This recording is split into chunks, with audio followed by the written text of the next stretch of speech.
Hola, muy buenas tardes. Bienvenidos a todos a esta charla que se siguen llamando Lemon Rock Science Talk, pero porque empezamos a hacerla en el Lemon Rock. Pero bueno, hemos conservado el nombre un poco por tener ese saborcito de que seguimos estando en el bar. Os recuerdo que este ciclo de conferencias forma parte del proyecto Granada Ciudad de la Ciencia, que es un proyecto financiado por la FECIT, que este año coordina la Universidad de Granada, la Unidad de Cultura Científica de la Universidad de Granada, con Ana Isabel García a la cabeza, y en el que participan otras instituciones de Granada, como son el Ayuntamiento, los 5 centros del Consejo Superior de Investigaciones Científicas, la Fundación Pública Parque Tecnológico de la Salud de Granada, el Parque de las Ciencias, y que además está patrocinado, financiado por la FECIT, el Ministerio de Ciencia e Innovación, la Fundación Caja Rural de Granada y la Fundación Descubre. Bueno, venimos haciendo un ciclo de conferencias. Esta es la última de este año, de momento. Esperamos que el año que viene nos renueven el proyecto y podamos volver a traer más actividades. De momento, esta va a ser la última actividad. Quedan un par de sorpresas por salir, como una aplicación que vamos a sacar en muy poquito tiempo de realidad aumentada. Pero bueno, este proyecto ya va llegando casi al final. Os voy a enseñar, para hacer la introducción de esta charla, que va sobre bioinformática. Ahora entenderéis la relación, pero primero os voy a sacar este cuadro. Este cuadro seguramente, o muy probablemente lo conozcáis, es bastante conocido. Si no lo conocéis, pues os lo presento. Se llama Sorpresa del trigo. Es un cuadro de Maruja Mayo, de 1936. Un cuadro que está entre el surrealismo y el expresionismo. Y ella misma dice en un vídeo, que os recomiendo que veáis, que dice que este cuadro le brotó presenciando la última manifestación del 1 de mayo que desfilaba por Recoleto. Maruja Mayo, para quien no la conozca, es una pintora española, posiblemente la pintora española más importante del siglo XX, casi que podríamos quitarlo de española porque es una de las pintoras españolas, una de las pintoras más importantes del siglo XX. Cuentan sus allegados que Maruja Mayo tenía en la mesita de noche una foto de Andy Warhol, pero no por mitomanía, sino porque ella realmente conocía a Warhol, lo conoció en el Rockefeller, en Estados Unidos, en Nueva York, igual que conocía a Buñuel, a Lorca, a Dalí, a Joan Miró, a René Magritte, en fin, conoció a toda la generación del 27 porque en Justicia forma parte de la generación del 27.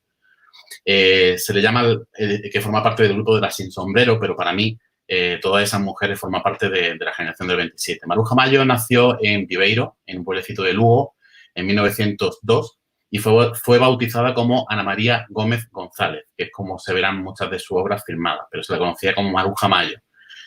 Falleció en 1995 en Madrid.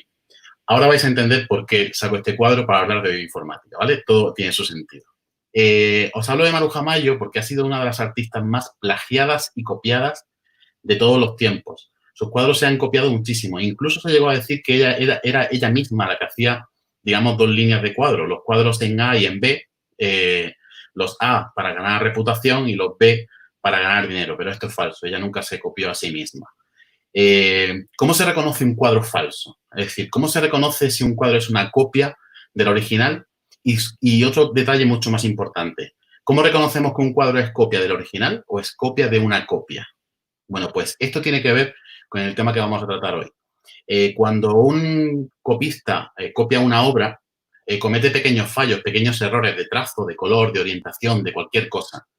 Y claro, si tú copias una vez del original, cometes unos fallos, porque son fallos, tú intentas hacerlo perfecto, y cuando copias otra vez una segunda copia del original, cometes otros fallos, pero no los mismos.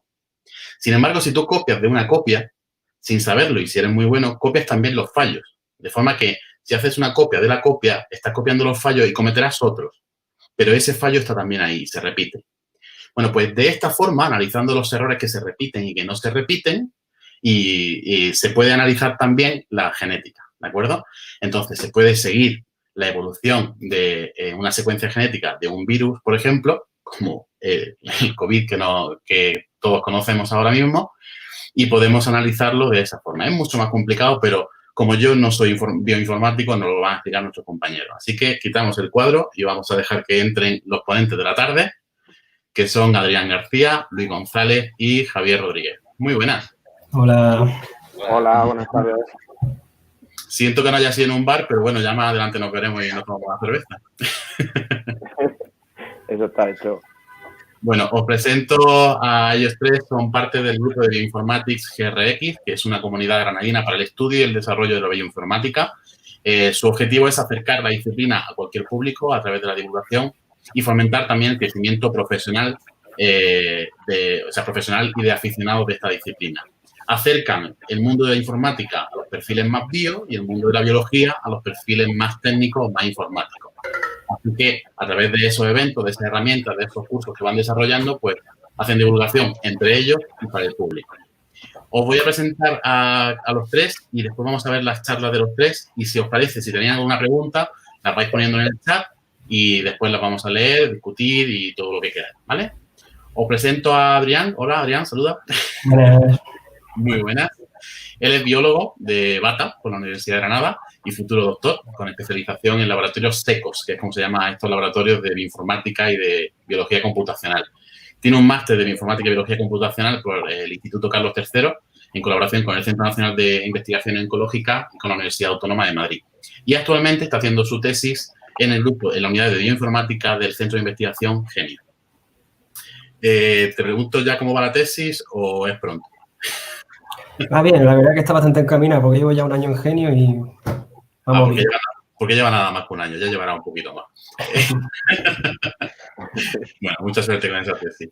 Gracias. Luis González Jaime es doctor en informática, especializado en procesamiento de imágenes médicas e inteligencia artificial. Tiene un máster en tratamiento de señales multimedia de la Universidad Autónoma de Madrid y es doctorado en soft computing por la Universidad de Gante.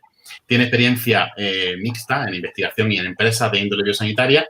Es muy curioso, aprendiz de muchísimas cosas constantemente y en la actualidad es freelance en Granada, organizando el evento de transferencia necesario, evento de transferencia biosanitaria y biotecnológica Made in Bio. Muy buenas, Luis, ¿qué tal? Buenas, ¿qué tal? Muchas gracias por invitarnos. Un placer, porque además el tema yo creo que es interesante y a la gente le pica la curiosidad de este tema. Esperemos que sí.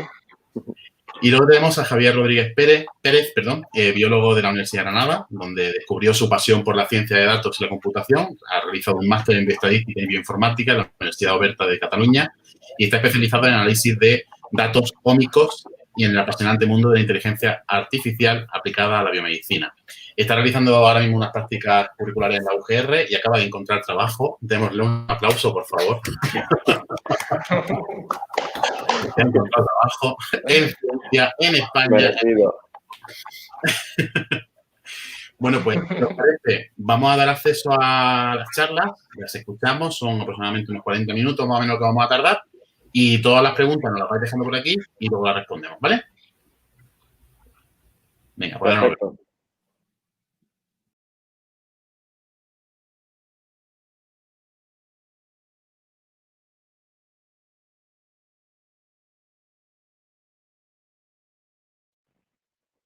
Hola, buenas tardes y muchas gracias a Granada Ciencia por la oportunidad de estar aquí hoy con vosotros para explicaros el origen de la enfermedad COVID-19 desde un punto de vista de la bioinformática. Antes de nada, explicaros quiénes somos y qué es Bioinformatics GRX. Bioinformatics GRX no es más que una comunidad granadina para el estudio y el desarrollo de la bioinformática. Para ello, nuestro objetivo es divulgar la bioinformática, así como fomentar el crecimiento de profesionales y de aficionados en esta disciplina. Entonces, bueno, ¿cómo hacemos esto? Pues lo hacemos a través de charlas introductorias en todas las áreas y charlas de divulgación como esta que estamos haciendo ahora mismo. Además de charlas más avanzadas y técnicas, en donde contamos con la colaboración de empresas e investigadores que nos cuentan qué es lo que hacen en su día a día con la bioinformática. Animaros a que entréis en nuestro canal de YouTube, donde podéis ver algunas de las charlas que hemos hecho anteriormente y donde podréis comprobar y os sorprenderá lo que se está haciendo en Granada en bioinformática. Algunas de estas técnicas suenan de película, pero son realidad y se están haciendo aquí, en Andalucía. Entonces, bueno, también contaros que hacemos talleres y otro tipo de cursos y actividades, todo relacionado con la bioinformática. Si queréis saber más de nosotros, podéis encontrar información en Instagram, en Twitter o incluso en Telegram, donde estamos más activos. Ahí tenéis cómo podéis encontrarnos. Y en nuestro canal de GitHub podéis encontrar un código y un poquito más de información si queréis jugar más con lo que es la bioinformática. Entonces, bueno, sin dar mucho más rodeo y para entrar en materia, os voy a explicar de qué vamos a hablar hoy. Pues yo soy Luis González Jaime y voy a ser el encargado de daros una pequeña introducción a la bioinformática. Yo soy informático de formación, concretamente doctor en informática por la Universidad de Gante, trabajando ya unos cuantos años en procesamiento de imagen médica y con inteligencia artificial. Bueno, nuestro compañero luego Javier Rodríguez nos hablará de los árboles filogenéticos y cómo se construyen estos. Javier Rodríguez es biólogo de formación por la Universidad de Granada y un gran aficionado a la ciencia de datos, además experto en datos ómicos. Y finalmente, para concluir y cerrar esta charla, será nuestro compañero Adrián García el encargado de hacerlo. Él es también biólogo por la Universidad de Granada y actualmente se encuentra haciendo el doctorado en la unidad de bioinformática del Centro de Investigación Genio de aquí de Granada. Entonces, bueno, ya para explicaros qué es la bioinformática, ¿no? Pues, y entrar un poquito más en materia, para muchos de vosotros este término os puede sonar a algo tan futurista como símbolos de ADN o unos y ceros o incluso letras, ¿no? Como CGA. Pero bueno, ¿qué es la bioinformática en sí? La bioinformática, quizás las películas han ayudado a que parezca muy lejano. Quizá ahora esta pandemia nos ha ayudado a acercarlo e incluso quizá haya gente que piense que la bioinformática es algo tal que esto. Pero no, la bioinformática no es más que profesionales como biólogos, bioquímicos de otras disciplinas utilizando los ordenadores, sobre todo, y simplificándolo un poco para hacer una interpretación de estos datos de origen médico. Dando una definición más formal, ya en el 1970 se acuñó el término bioinformática como la aplicación de tecnologías computacionales en la gestión y análisis de datos biológicos.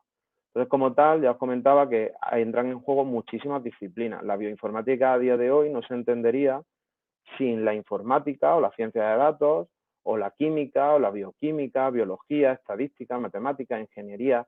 Son muchas las disciplinas que se encuentran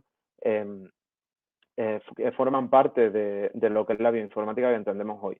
Es más, gracias al avance de la informática en los últimos años, ha hecho que la informática, que la biomedicina y la bioinformática esté donde está hoy y ha producido un gran avance en medicina.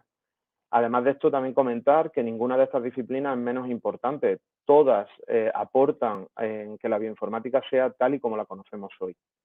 Entonces, campos de aplicación de la bioinformática. Pues campos de aplicación de la bioinformática son muy diversos. Tenemos, por ejemplo, medicina preventiva, microbiología, desarrollo de fármacos, resistencia antibiótica, biotecnología, agricultura, veterinaria. Son muchos los campos de aplicación en donde entra en juego a día de hoy la bioinformática. Por dar algunos ejemplos concretos, pues enseñar, por ejemplo, una aplicación en donde se puede ver aquí una ecografía 5D de un bebé, donde aparte de que los padres puedan ver por primera vez a su hijo cómo será, que es algo maravilloso, pues también nos ayuda este tipo de alta reconstrucción 3D a poder incluso diagnosticar enfermedades en una fase mucho más precoz. Otra aplicación de la bioinformática puede ser la detección y eliminación de pólipos en tiempo real. Para esto, por ejemplo, se usan técnicas de deep learning, en donde el médico, conforme va viendo con la cámara, automáticamente puede ir a la vez eliminando estos pólipos. Esto, bueno, esta es una de las muchas aplicaciones. Otras podría ser ayuda al diagnóstico, en donde pues le dijese dónde, pues, por ejemplo, en una ecografía, ¿no? En una mamografía, mejor dicho, pues podría ayudar a ver dónde puede haber calcificaciones o cáncer incluso. Otro uso más cercano puede ser el proyecto del genoma humano. Este proyecto empezó en 1990 y en 2003 se terminó de secuenciar el genoma humano. A día de hoy no se sabe toda la funcionalidad de este, pero se están haciendo grandes estudios con él y con este proyecto internacional que se llevó a cabo. Entonces, si no hubiese sido por técnicas de Big Data y de la informática que conocemos hoy, no se hubiese podido llevar a cabo este proyecto, por ejemplo. Otro proyecto también más cercano, quizás para muchos, no sé, para mí me parece que es más cercano, es como la impresión de órganos y huesos o incluso prótesis. En países en vías de desarrollo, esto puede marcar la diferencia y ayudar a que la población tenga mucho más accesible prótesis, donde con una impresora 3D pues podríamos imprimir una prótesis, ¿no? para aplicar, para usarla. Entonces, bueno, estas son aplicaciones más digamos, generales de la bioinformática, pero quería también explicaros algunas aplicaciones en COVID. Sin ir más lejos, aunque no es bioinformática como tal, sí me gustaría enseñaros la impresión de protectores, que gracias a las impresoras 3D, cualquier persona en su casa ha podido imprimir estos protectores para los sanitarios, por ejemplo. Pero sin embargo, sí una aplicación más concreta de la bioinformática en esta pandemia se ha sido para la simulación de la propagación del virus. Esto gracias a modelos matemáticos, a los conocimientos que se tenían del virus y a la informática como tal, se ha conseguido simular cómo se comportaría el virus en la propagación de este. También en los modelos epidemiológicos o la famosa vamos a aplanar la curva, ¿no? Esa frase tan sonada en esta época de pandemia. Pues eso no era más que modelos matemáticos donde se intentaba que la curva se aplanase para que no hubiese tantos casos positivos, por ejemplo, tantos casos de contagio. Pero bueno, estos son algunos de las muchas aplicaciones que se han podido llevar a cabo. Ya para entrar más en materia y explicaros un poco qué son los árboles filogenéticos, los árboles filogenéticos no es más que al final es como un árbol genealógico, en donde podemos ver, por ejemplo, como en un árbol genealógico, ¿no? Cómo podemos ver nuestros ancestros y nuestros descendientes, pues en un árbol filogenético, que es más, o un árbol de parentesco evolutivo, vemos lo mismo, pero en la evolución de una especie. En este caso concreto, nosotros lo vamos a aplicar al virus y a la familia del COVID-19. Entonces, entonces ya nuestro compañero Javier Rodríguez, que ahora entrará, nos explicará con mucho más detalle más sobre esto. Pues nada, muchas gracias.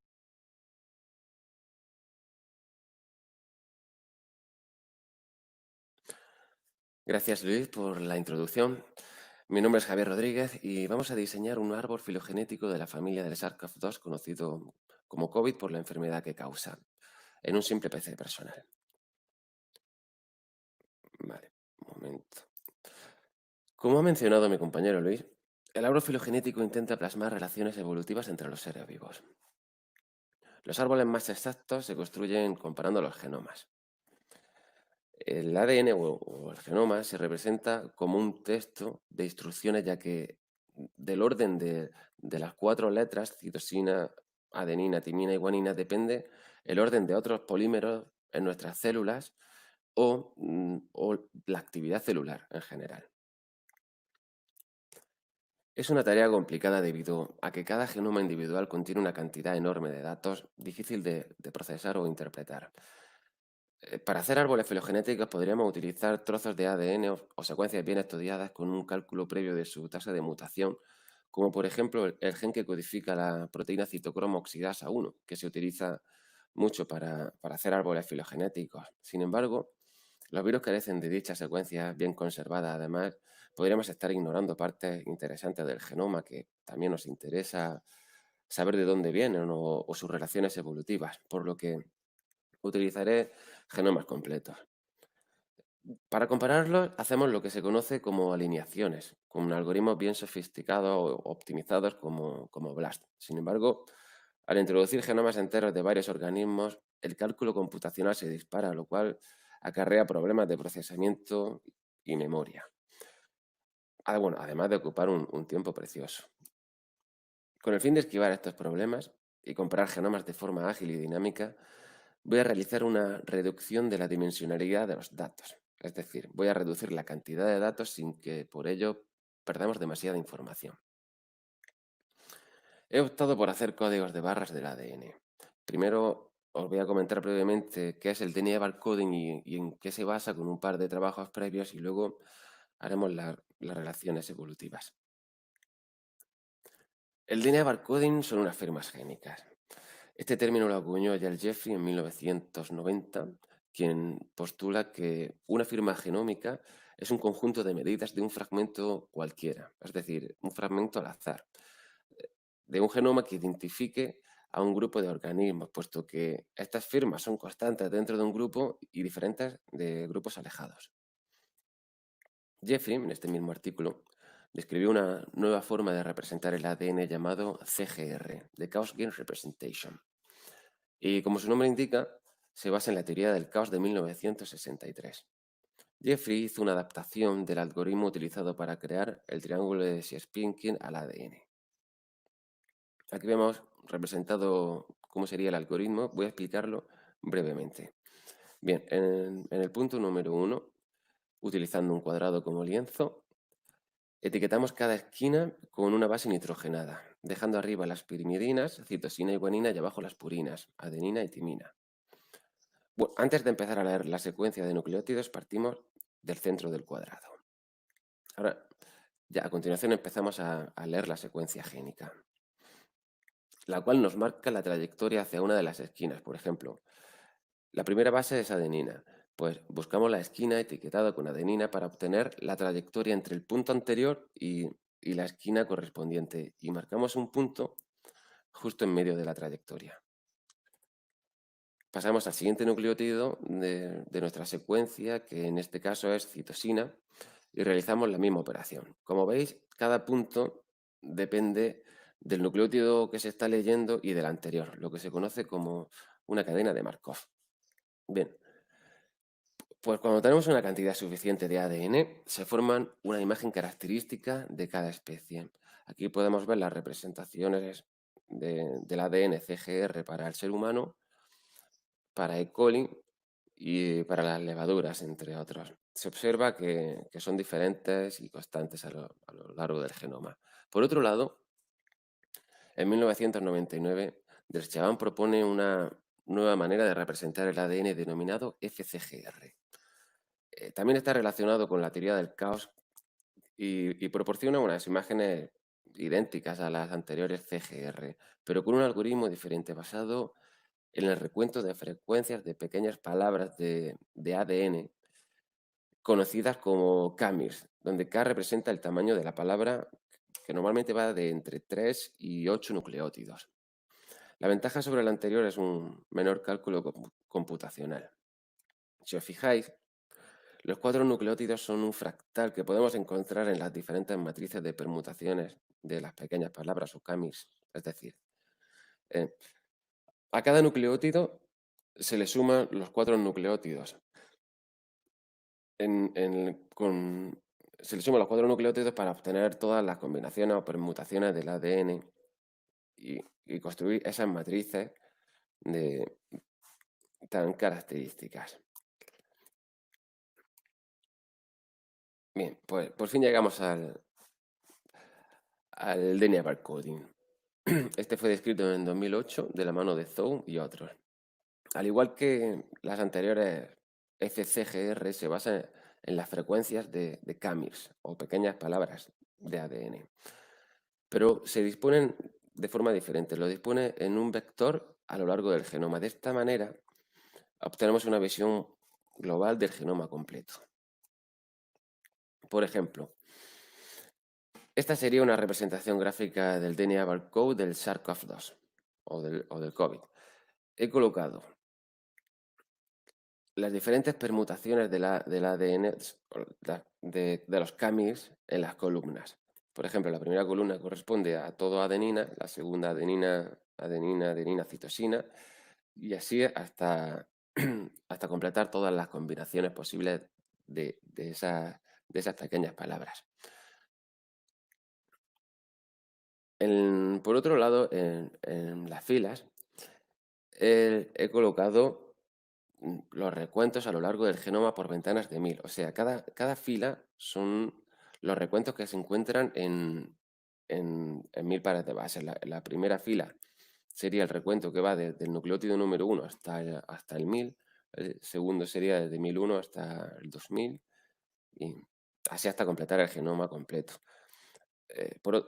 Los colores serían el rojo, las KMIRs que más se repiten, y en azul los que menos se repiten. Con lo cual, He reducido la gran cantidad de nucleótidos a una matriz de frecuencias con la que podemos comparar genomas completos o parte de ellos de una forma ágil y dinámica, con una simple desviación típica.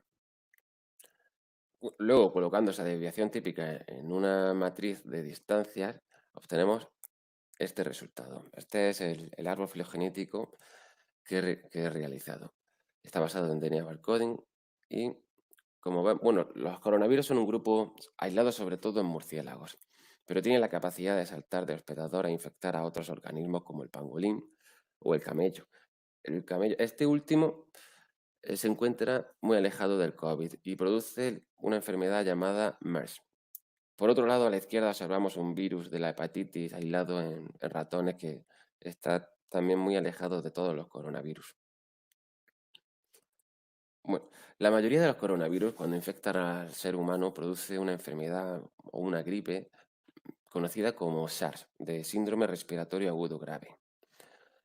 Los he marcado con un círculo naranja y si nos fijamos vemos el año en que cada coronavirus llegó a infectar al ser humano. Se observa que los de los años 2003, 2004 y 2012 están dentro de un mismo grupo y es muy probable que sea el mismo virus que ha ido mutando con el tiempo. Sin embargo, los virus más modernos, los de 2015 y 2017, están en otro grupo diferente y están más emparentados con el COVID. Es sorprendente que el pariente más cercano del COVID no sea uno que ya infectaba al hombre, sino que se trate de un coronavirus aislado en los murciélagos incapaz de infectar al ser humano, llamado RAT-G13. Lo he marcado con un círculo rojo. Está realmente muy cercano y podemos decir que el coronavirus se ha originado a partir de este virus, por lo que voy a comparar sus genomas más detalladamente. Bien, ahora lo que hago es compararlo con RAG13, pero por ventanas o fragmentos de 1000 pares de bases para ver qué diferencias hay, pero a lo largo de todo el genoma. Como vemos, se observa una zona diferente al resto, aproximadamente a la altura de 22.000 y 24.000 pares de bases. Ahora podemos preguntarnos por qué esa acumulación de mutaciones o diferencias en el genoma. ¿Podría tratarse de una transferencia horizontal de genes con algún coronavirus de la familia, como el del pangolín, tal y como se ha comentado por la comunidad científica? Pues lo que hago ahora es comparar los genomas con varios coronavirus. O sea, lo mismo que el anterior, el genoma del SARS-CoV-2 estaría en 0 y en el eje vertical serían las diferencias con otros virus. En rojo vemos el RAT-G13, que está muy, muy cercano. Luego le sigue los SARS que infectaron al hombre en 2015 y en 2017, en azul y verde respectivamente. Podríamos decir que están también cerca, son primos o primos hermanos. Y luego ya por otro lado tenemos al coronavirus que se aisló en el pangolín, que ese ya se encuentra algo más alejado. Bueno, pues como vemos, se observa un pico o un salto evolutivo de diferencias con toda la familia en la zona de entre 22.000 y 24.000 pares de bases. Probablemente podamos descartar que haya tenido origen una transferencia horizontal de genes. Se trata más bien de un cúmulo de mutaciones, digamos, innovadoras o nuevas, que lamentablemente le han funcionado muy bien a este virus para expandirse por todo el mundo. Para comprobar qué hay en esa zona podemos usar el navegador genómico o explorador de genomas UCSC a través del enlace que vemos en pantalla. Bueno, pues observamos que justo en esa zona se encuentra el gen que codifica la proteína que el virus utiliza para entrar en las células diana. Es decir, las diferencias más notables del SARS-CoV-2 con otros virus se encuentran en el dominio de unión al receptor RBD. Está rodeado en naranja. Este pertenece a la proteína S o Spike. Aquí vemos dónde se encuentra esa proteína, la proteína S, que es lo que forma esos bultitos que están en rojo, que forma como una especie de corona que le da el nombre tan característico a esta familia. Aquí lo vemos con más detalle. Arriba observamos la proteína Spike y la subunidad RBD, que está rodeada en rojo, la cual actúa como llave para entrar a las células dianas a través de la proteína que actúa, digamos, como cerradura ACE2. Entonces, cuando se reconocen, pues se abre un canal en la célula y puede entrar el material génico del virus dentro de la célula humana o de la célula eucariota. Esta región es la que hace tan característica al virus y sobre la cual se centra el estudio tanto de su patología como de su origen. Bien, pues con este estudio, digamos, de andar por casa, surgen varias preguntas. La primera sería si realmente viene del murciélago. Hemos comprobado que el genoma de RATG13 es realmente muy parecido al del COVID o el COV2, con un salto evolutivo en una región concreta. Así que podemos pensar que efectivamente viene del murciélago. Otra pregunta sería si puede haber algún organismo intermedio donde el virus haya podido mutar. Probablemente si el virus hubiese mutado en un organismo intermedio, quizás habría acumulado las mutaciones en otras partes del genoma o en el genoma completo, pero no podemos descartar esta hipótesis. Por otro lado, otra opción sería que el virus haya mutado directamente en humanos después de la zoonosis o de la transferencia. Esta quizás sea la más probable, ya que el virus ha acumulado cambios en una zona concreta que justo es la que necesita para infectar al hombre. Pero podemos decir que no ha sido de forma guiada por el hombre, ya que no le vemos sentido a esas mutaciones. Son un cúmulo de mutaciones puntuales, de las cuales solo unas pocas podrían haber afectado a su virulencia. Si hubiese sido creado o guiado por el hombre, pues quizás hubiesen cambiado solo la secuencia que afecta a esa virulencia. Quizás. Bueno, otra posibilidad es que esta quizás sea más descabellada, pero podría tener su origen tras unos cultivos celulares de un coronavirus en humano. Esta es prácticamente igual que la anterior, pero en placas de Petri. Es muy improbable, ya que no tiene sentido ni beneficio para nadie. Sin embargo, teniendo en cuenta solo este estudio, no podemos descartarlo del todo. Bueno, a continuación, mi compañero Adrián comentará lo que realmente sabemos sobre el origen y discutirá cómo se acercan nuestros resultados a ese origen. Por otro lado, si alguien está interesado en ver el trabajo realizado a nivel de código, puede hacerlo a través del enlace que se muestra en pantalla. Bueno, pues eso sería todo por mi parte. Mi compañero Adrián continuará con las conclusiones. Gracias por su atención.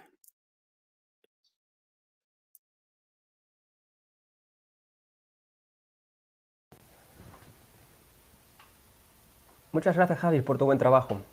Y ahora que hemos visto cómo podemos investigar sobre el origen del coronavirus mediante un análisis bioinformático, vamos a ver si esos resultados se corresponden con lo que realmente sabe la comunidad científica. Antes de nada, lo que sabemos de la COVID-19 es que es una enfermedad que ha provocado una herida enorme en la población mundial.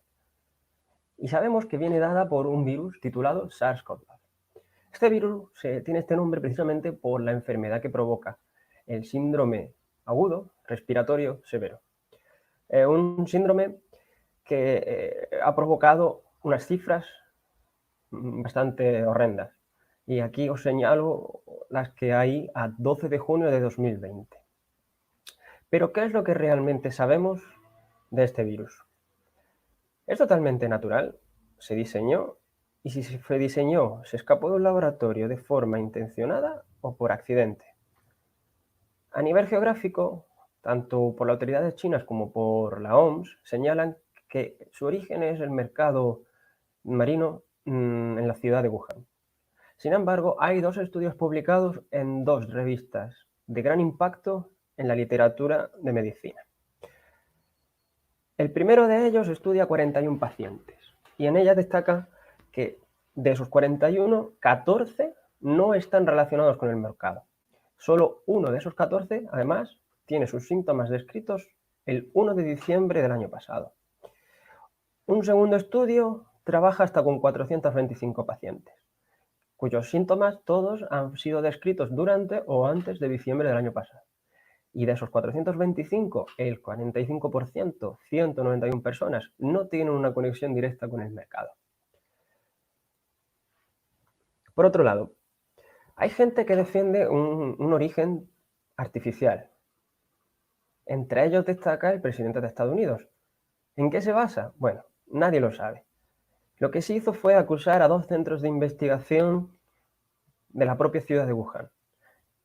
Y podéis ver sus palabras en las 2 entrevistas en Sky News, aquí abajo, donde efectivamente acusa a esta gente.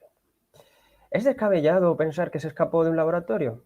Bueno, si nos paráramos a mirar dónde se disponen estos laboratorios en Wuhan, vemos que realmente ambos centros, ¿no?, el Instituto de Virología y el Centro de Enfermedades, están realmente cerca del mercado de Wuhan.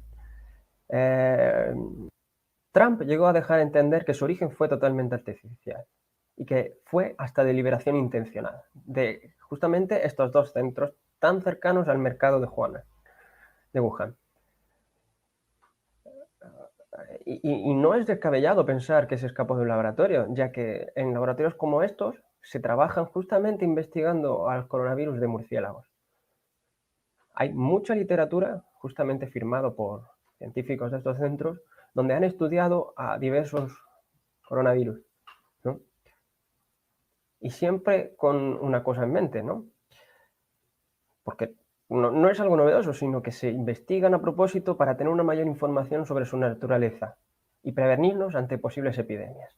Siempre teniendo en mente que en cualquier momento puede saltar de los murciélagos a los humanos y, por tanto, provocar enfermedades como la que actualmente sufrimos. Los coronavirus, por supuesto, no están solo en China, sino que también se estudian aquí en España. Y a un nivel más europeo podemos apreciar las distintas poblaciones que hay disponibles, sobre las cuales se han aislado coronavirus que además en cualquier momento podrían saltar y afectarnos a los seres humanos. Realmente esto de la COVID-19 puede haberse desatado en cualquier parte del mundo, pero hoy en día puede hacerse cada vez más frecuente porque estamos haciendo una invasión constante del medio natural y por tanto forzando el contacto humano de una forma directa con especies portadoras. Cuidar el medio es muy importante y así lo refleja el fichaje del doctor Pedro Jordán, de la estación de Doñana, del CSIC, y ha sido fichado por el gobierno actual para diseñar estrategias pensando en los retos del futuro ante posibles epidemias como esta, ¿vale? Y destaco esta entrevista. Por supuesto, las acusaciones que han realizado distintas personas sobre los científicos de Wuhan han tenido una respuesta por 27 investigadores principales que trabajan para el diseño de la vacuna contra el coronavirus. Entre ellos destaca el investigador español, doctor en Juanes, del Centro Nacional de Biotecnología, del CSIC, y entre ellos firmaron esta carta en respuesta al daño causado a las instituciones chinas, y en ella proclaman que los científicos chinos han trabajado con responsabilidad y rigor desde el momento cero, mano a mano con todos ellos. Otros rumores sobre su origen artificial vienen dados por un ganador de un premio Nobel, ni más ni menos que el doctor Luc Montagnier. Luc Montagnier fue premio Nobel en el año 2008 y premio Príncipe de Asturias en el año 2000. Se apoyó en una investigación sin ningún tipo de revisión. Sin embargo, fue retirada casi inmediatamente. Él se apoyó en realmente tiene una carrera sin ningún tipo de revisión, pero llegó a apuntar que la comunidad unos experimentos que fueron mal, donde se intentó fusionar el coronavirus con el SIDA, acabó provocándose así un escape de este virus a la población. La comunidad científica, por supuesto, inmediatamente lo rebatieron. Y lo que hicieron fue estudiar todas las secuencias que indicaba Montagnier con el genoma de todos los organismos conocidos. Y vieron que estaban extendidas entre otros coronavirus, pero también en bacterias animales. Sin embargo, no había o era muy baja la similitud con cepas del SIDA. Por tanto, lo que realmente tenemos que pensar, o lo que mayor evidencia, donde existe mayor evidencia, es que el origen es totalmente natural.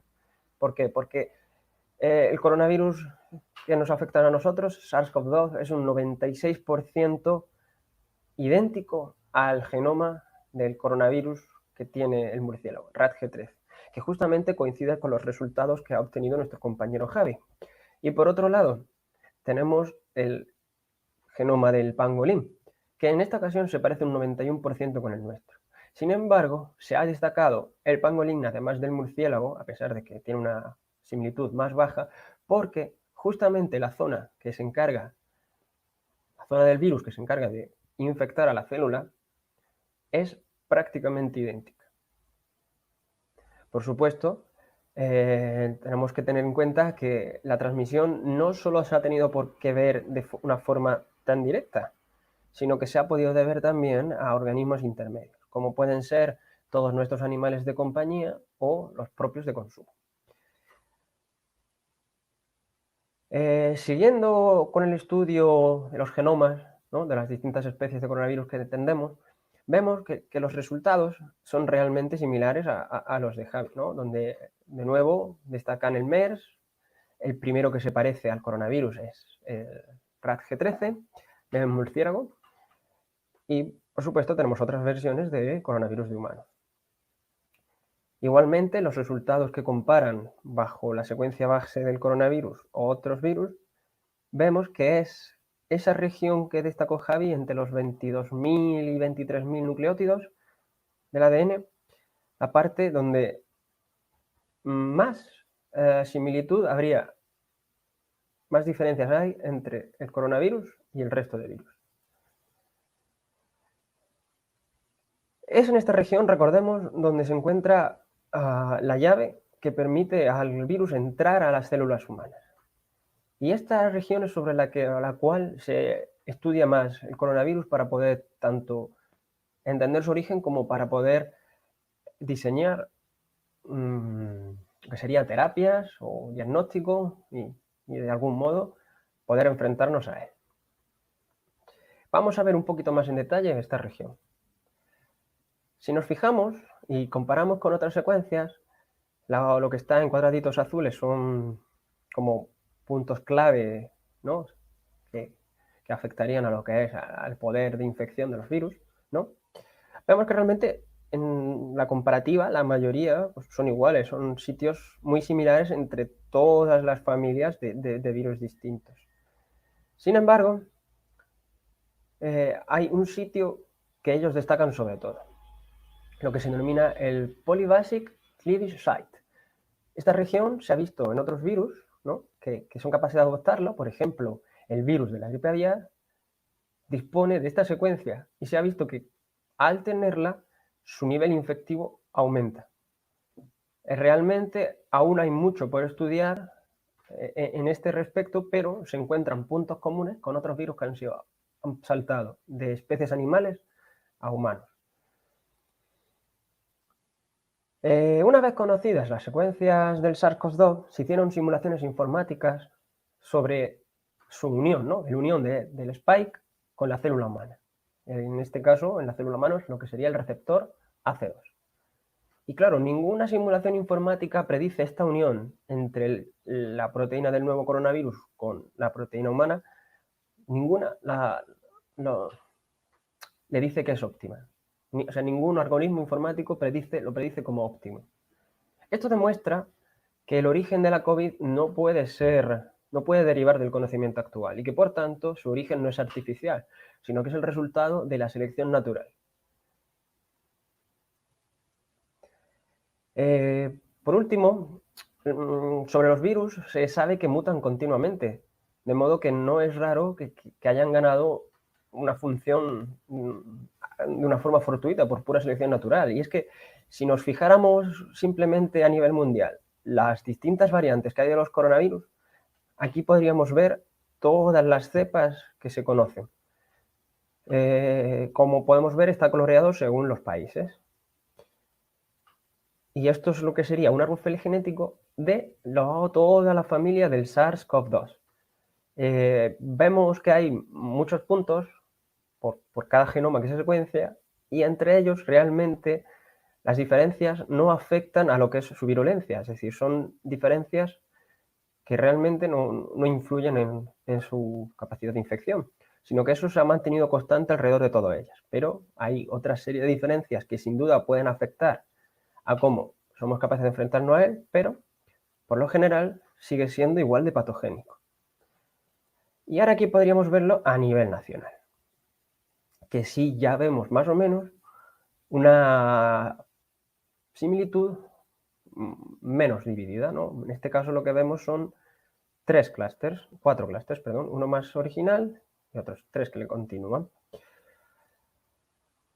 Yo me he basado en este artículo, ¿no? Y además es súper interesante, yo recomiendo la lectura a cualquiera de vosotros, ya que no solo habla de su origen, sino también de otras curiosidades, así como se enfrenta a bulos, mitos, siempre desde un punto de la evidencia científica, tanto para el tratamiento como para cualquier duda, ¿no? Por ejemplo, ¿qué pasa con la hidroxicloroquina? ¿Qué pasa con el tabaco? Pues es realmente interesante, pero ya que no hemos entrado solo en el origen, me he quedado en esa parte. Por último, agradeceros mucho haber asistido a esta charla. Recordaros que somos una asociación y trabajamos para la bioinformática. Aquí os dejamos todas nuestras redes sociales, que estaríamos encantados de que nos escribierais a ella con cualquier duda, petición de charla o cualquier cosa. Realmente estamos encantados de poder haber participado aquí. Y nada, que os aprovecho, hago publicidad de que el próximo día 1 de julio vamos a dar una charla, una especie de taller para ver cómo podemos dividir a los pacientes de lupus por el nivel molecular, a nivel molecular. Y, por supuesto, os agradeceríamos muchísimo que os tomarais el tiempo para rellenar esta pequeña encuesta, ya que queremos, bueno, seguir trayendo charlas sobre aquellas temáticas que más os interesen. Así que, sin más dilación, os esperamos en el próximo taller y muchas gracias por vuestra atención. Un saludo.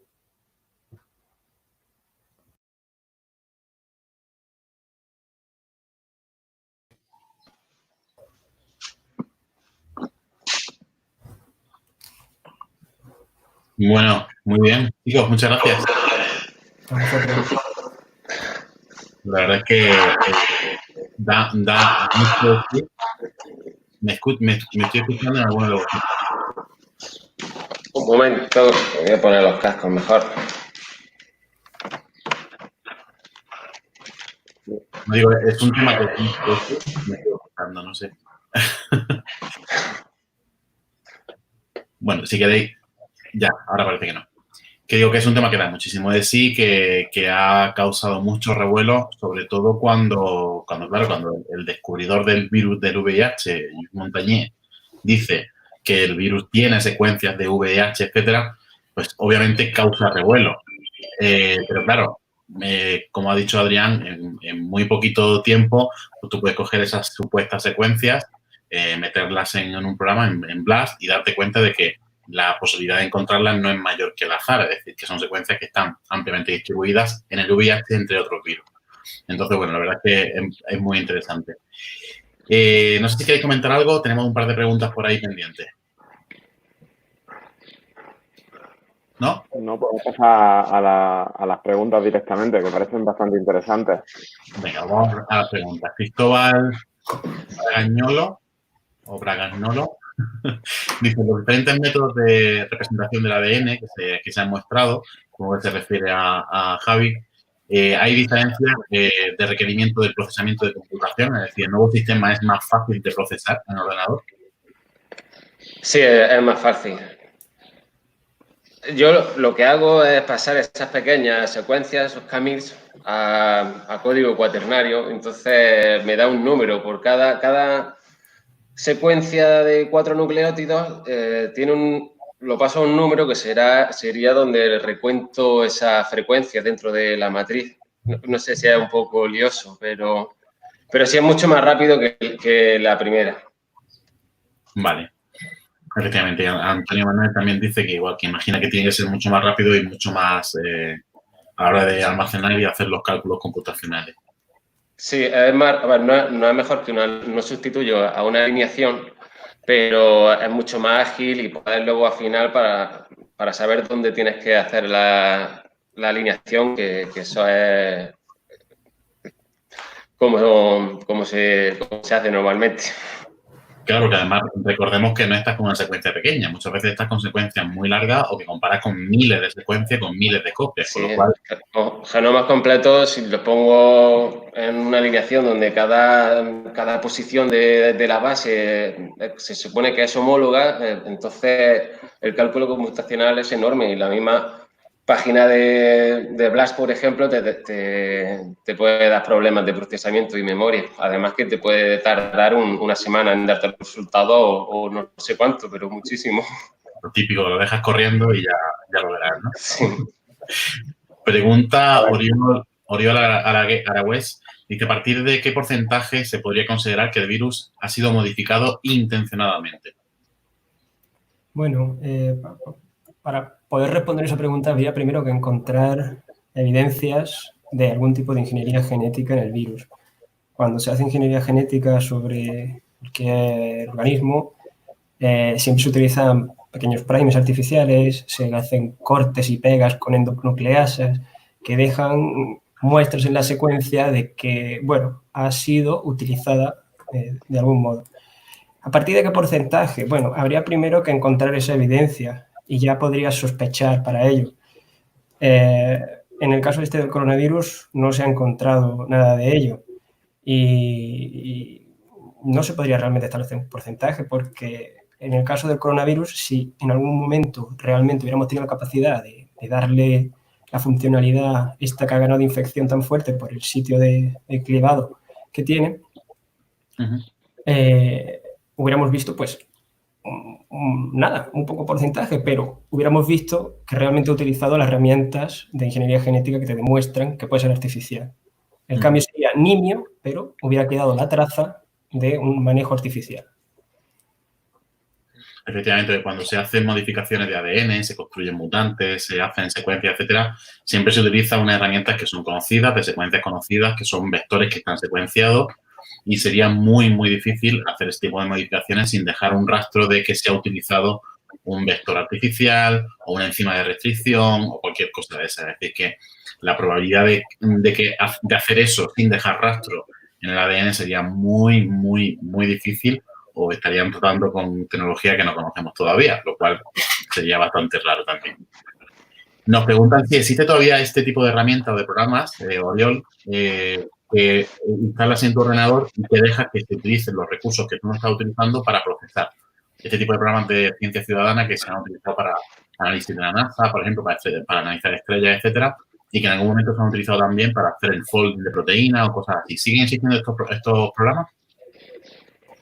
Pues yo, honestamente, no lo sé si a día de hoy existen. Si es verdad que hará unos 5 o 6 años lo hablaba con un compañero que justamente le estaba prestando su ordenador a la NASA. No sé si a nivel España existe algo, tendría que investigarlo. Yo al menos no lo sé, no sé si mis compañeros lo saben.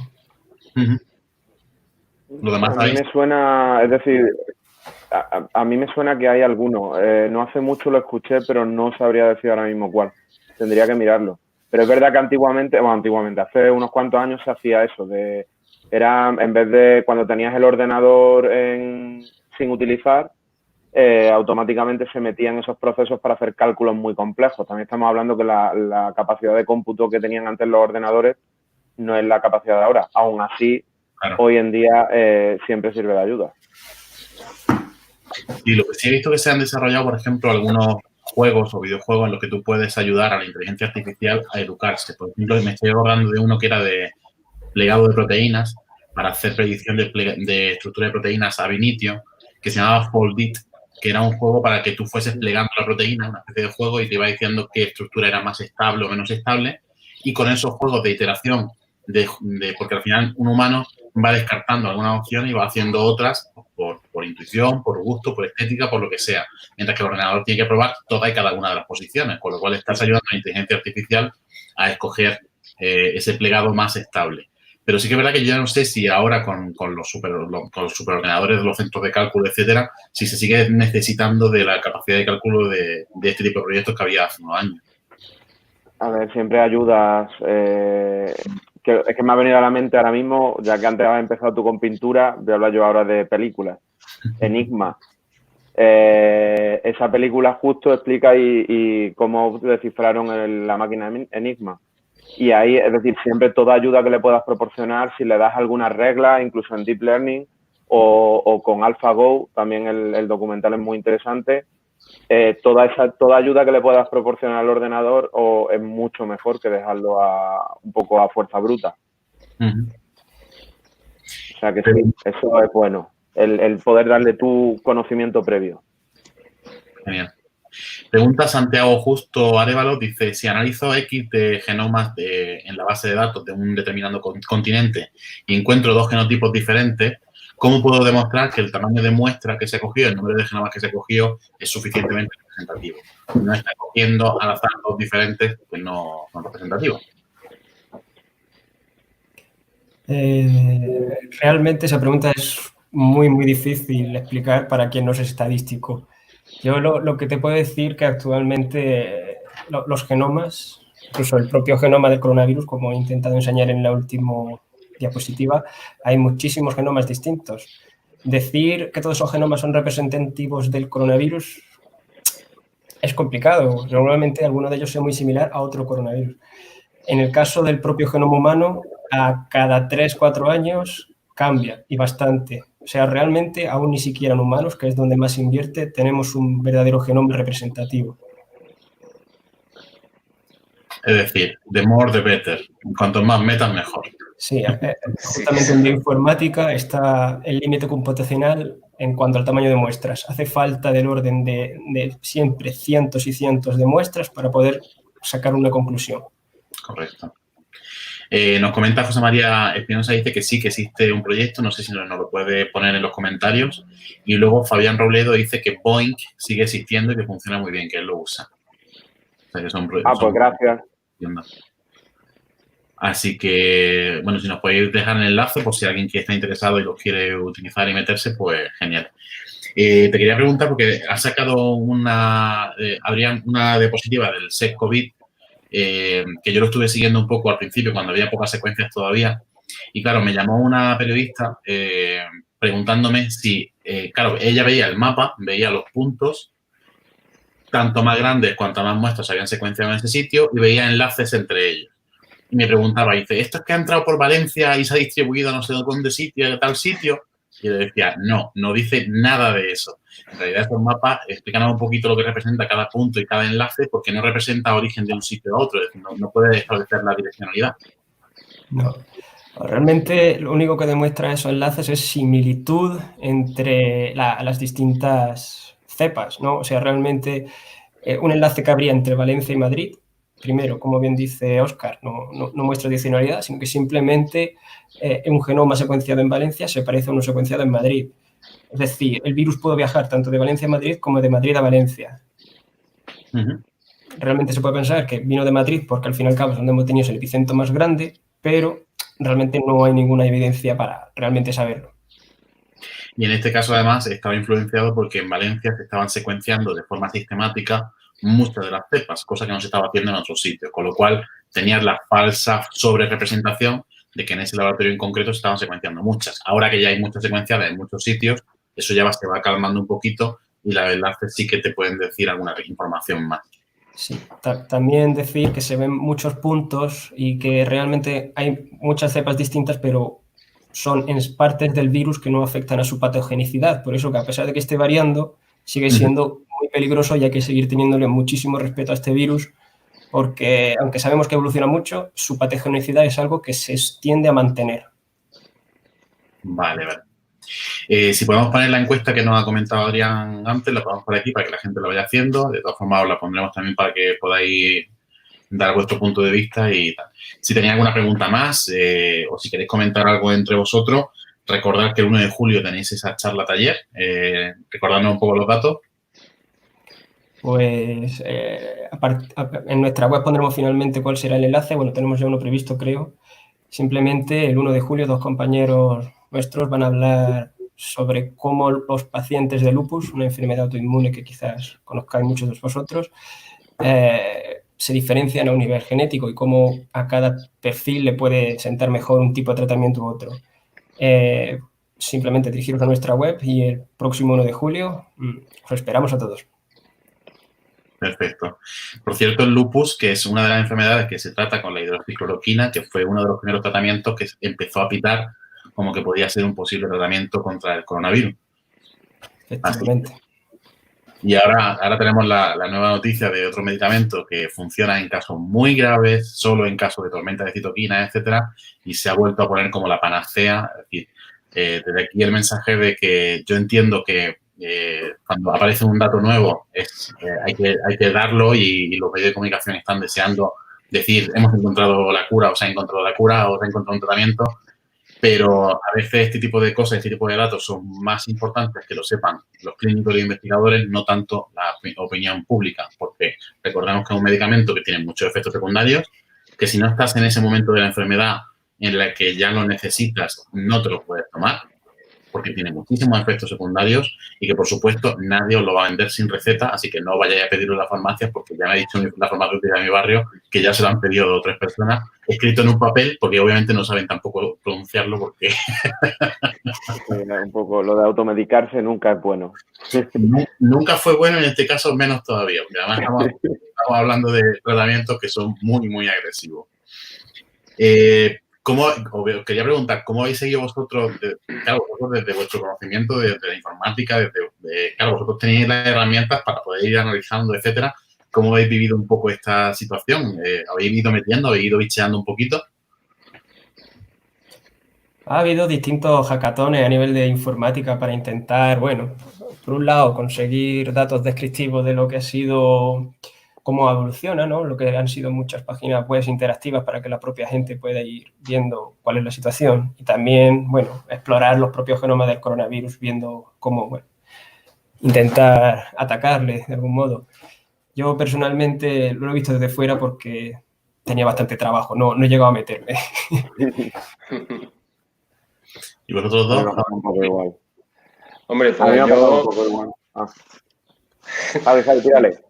pues yo de verdad que desde casa, pues, agustico estudiando, pero, o sea, no como, por ejemplo, el personal sanitario que se juega la vida ahí, que eso sí lo habrán pasado mal. Yo en mi casa, mirando los genomas, descargándome de un sitio, descargándome de otro, pues he ido haciendo mi estudio, pero vamos, muy bien, en casa. No sé si era un poco así la pregunta, ¿cómo hemos vivido el confinamiento, no? O algo así. No, era uno había ido metiendo en la base de datos y tal, o sea, participado en esos hackatones que efectivamente han existido para, pues yo sé que por ejemplo, los matemáticos, con el tema de modelos matemáticos, etcétera, Santi Cremades nos contaba que habían participado, que habían intentado unificar los modelos para ver si eran igualmente predictivos, etcétera. Es decir, no sé si se había hecho algo así en el tema de bioinformática. Nos lanzan otra pregunta que no sé si entiendo muy bien, pero es de Plixa y dice, en la Polybasic Cleavage Region paper demostraron la fuerza con la que los nucleótidos pueden cambiar. ¿Son intercambiables con otros nucleótidos básicos? ¿Habéis entendido la pregunta?